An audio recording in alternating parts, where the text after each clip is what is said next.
Hello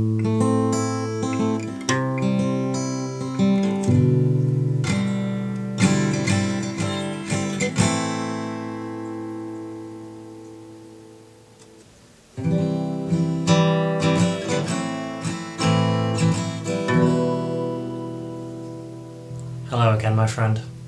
I hear you. I hear your cries of anguish. Once, long ago, you played a video game that you loved. You reflect on this experience fondly. 2013, your memory tells you, was a simpler time. The world felt calmer, you tell yourself. Perhaps, when you cast your mind back to playing this game, your own life was more simple, you think. Fewer responsibilities, more time to enjoy the things you loved doing. When did it all get so complicated? Was there always such conflict? Somewhere, in the nooks and crannies of your subconscious, you know that your memory is skipping over the bad parts of those years, like a flat stone skipping across a still lake. Perhaps, one weekend, when your friends were busy and you didn't have much money to go out, a friend let you borrow their copy of the most recent Naughty Dog game. You sat, curtains drawn, and slid the disc into your console. There was nothing of note happening that day, and you knew you had some time to do nothing except completely fall into this world. And fall you did. You met a man, and as you grew to love him, so too did he grow to love another. You shared in this love, watched it blossom like a gardener tending their produce. The three of you shared a simple journey. Hunched in your bedroom, you watched as this wounded man wounded others who would wound her. They had a destination, a plan.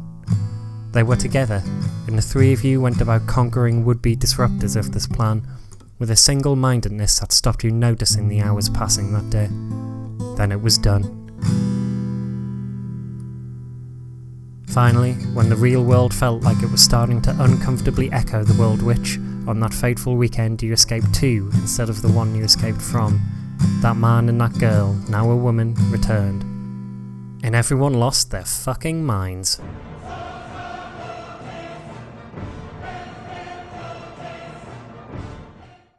So you come to me today, filled with doubt. Does this second chapter capture the magic you felt so long ago? You have so little time now, so much to attend to that is not the putting of thumb to stick. You ask me, as a man who is not a full-time paid critic. You ask me, a man who has never in his life left a review, positive or negative, on a website designed to aggregate the review scores of video games. You ask, rightfully, should you spend roughly 26 hours of those fleeting 3 hours in this world once more? I tell you this simple statement. Yeah man, go for it, it's pretty good. Talking about The Last of Us 2 without discussing specific plot points involves such a balletic dance around a mind palace. We must acknowledge them without looking directly at them. It is a Schrodinger's cat of reviews, and the internet wants to tear that box open and show you the corpse. When deciding to produce a piece of content on tlou 2, you must decide which of two paths you will tread. Will you speak to those who have finished the game and desire catharsis and critique, or will you speak to those who haven't played it and desire advice on whether or not to try? I think my extremely succinct and in no way self-indulgent opening section of this video might give a hint as to which side I fall on, but fret not. An adult lifetime of dealing with work emails has bestowed upon me the gift of ambiguity, and you will find only the vaguest of plot particularities here. If the mere sight of a character from this game inhabiting a location constitutes a spoiler to you, then my friend, I have nothing to offer, but know that I am doing my best to only show footage from relatively early on, and I will be dancing around the biggest plot points. Most of the people I know personally who will see this have yet to partake, and I know my audience. So let's boil the experience down into a classic video game comparison. Imagine, for a moment, that you are a housefly, who, in spite of your limited nervous system, has taught itself to enjoy TV shows. You are a lover of stories. You cling to the corner of rooms, watching the humans enjoy their Netflix specials. When an episode finishes, you realise that though you, above all your kin, appreciate the subtleties of narrative, you must also still eat. So you bounce off the walls erratically, mashing your body into every crevice it can fit, looking for food before the humans return, and allow the next bit of the story to unfold. That is the experience of The Last of Us 2. and I recommend it. Much as the housefly has a tragically brief time on this earth compared to the length of any average American TV show, you may come out of the game with grievances that they could have maybe gotten to the point sooner, but the narrative is worth it in the end. You experience a gut-wrenching story section, then mash your character model around a number of beautifully realised game environments looking for rags and bottles, then watch another story segment. Now, this is a terribly unfair way to talk about the creation that hundreds of people crunched over to create, so let me remove the veneer of pretension and come to you direct. The Last of Us 2 is a big, beautiful game that you should absolutely play, yet it is not the direct, tight experience that the first one is, and the disconnect between how much more ambitious the story is versus how familiar the game systems are is possibly where it struggles around the 20-hour mark. The first Last of Us was roughly 12 hours, and there was no room for it to outstay its welcome. It was a succinct movie where the sequel is more like 2 seasons of a TV show. As opposed to a short and sweet focus on a singular journey, Part 2 expands hugely on the world in which the journey takes place. Again, without spoilers, the theme of this game is that revenge is a complicated, messy quest, and it's somewhat fitting that the game as a whole reflects that. Basically, I wish they trimmed down a few hours of it.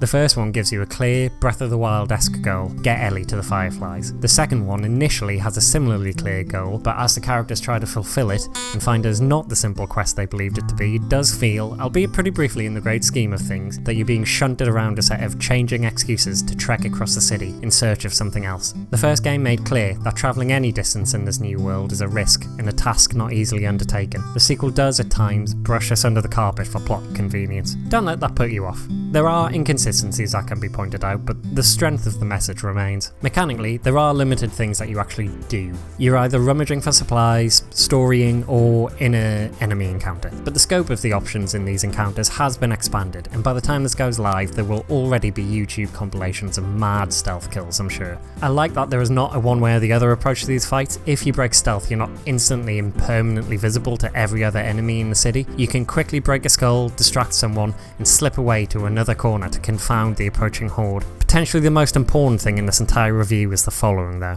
If you cannot bear to manipulate the controller in such a fashion that your actions will contribute to the death of a dog, I do not recommend The Last of Us Part 2. Perhaps, like me, when first encountering a canine, you will restart the encounter ad nauseum until you are able to get past it without hurting them. What's wrong, girl? What do you smell? You will slit the throats of hundreds of humans without blinking, but you'll double that already long runtime if it means you can leave the dogs alive. It is a fool's errand. Eventually, cornered in some ruined old building, you will find yourself with a choice. Replay this section for the 10th time, or take the shot on the rapidly approaching creature that seeks only your blood. You will take the shot. His human guardians will cry out in anguish.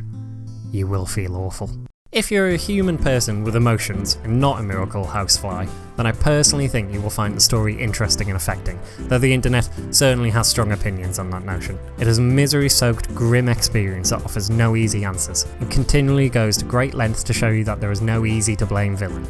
It will toy with you, and it will make you feel bad about actions that it forces you to partake in. You, the nameless controller of these characters you love, will be made into their accomplice in the horrible shit they do to each other, and the animals in their care. In some games, the choices would be a dialogue tree, and the actions they take would be the route you choose when you're role-playing as an asshole. There are no choices in this story, there are only assholes. It was a real light-hearted way to spend a few blazing hot summer days, let me tell you. Give it a whirl. I say to you, my tired, cynical friend, that for any of its faults, it is worth those hours.